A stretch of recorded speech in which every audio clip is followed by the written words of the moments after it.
Parce que tout l'été sur Europe 1, on suit les bons conseils des libraires de Mola, la première librairie indépendante de France, qui est notre partenaire pour le 6e été consécutif. Et l'on retrouve évidemment Stéphane Place. Bonjour Stéphane. Bonjour Lionel, bonjour à tous. Alors aujourd'hui Stéphane, c'est au rayon Histoire que vous nous conseillez de faire une petite halte pour un focus inédit sur une période méconnue, celle de l'Empire mongol, qui a pourtant eu un impact déterminant sur la suite.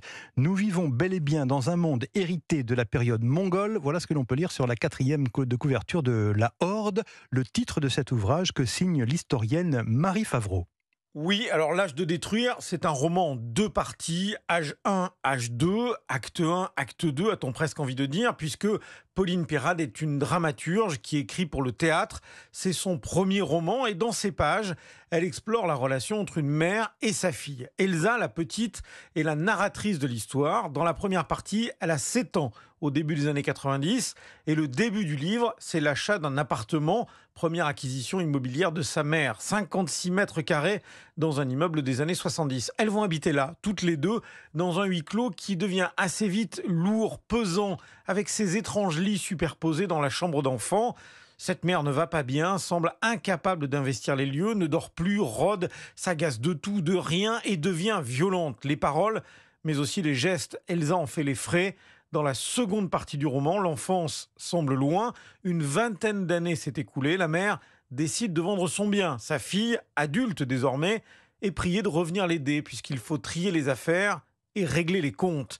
Libraire chez Mola, Margot Morer a beaucoup aimé ce face-à-face. Je vais pas vous cacher, c'est pas la fête.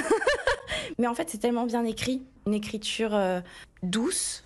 J'hésite avec ce terme parce qu'évidemment, quand on imagine le contenu, que l'histoire, vous vous dites, bah non, c'est pas doux. Et en fait, toute cette violence, elle n'est pas dite. Elle est suggérée beaucoup tout le long du récit, avec ce point de vue d'enfant qui se rend compte qu'elle subit et qui en même temps ne se rend pas compte que ce n'est pas normal de subir tout ça. Non, vraiment, c'est un roman génial. Et comme l'explique Pauline Perrade, qui a écrit cette histoire, le titre de ce livre, L'Âge de détruire, fait écho à une phrase d'une grande figure de la littérature. C'est une citation qui est tirée du journal de Virginia Woolf. J'ai écrit le livre en me demandant ce qu'elle voulait dire. Parce qu'elle écrit « l'âge de comprendre, : l'âge de détruire, : et ainsi de suite ». Dans le roman, c'est ce mouvement-là, je crois, qui guide Elsa, exposée à cette violence, qui la déchiffre et la subit en même temps, qui la reproduit et essaye de s'en affranchir, et ainsi de suite.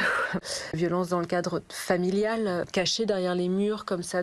Finalement, briser le silence, c'est à la fois comprendre et détruire en même temps. La violence familiale au cœur de ce récit, violence qu'une mère dépressive, parfois tyrannique, fait subir à sa fille, une mère qui demande sans arrêt à son enfant de lui dire qu'elle l'aime.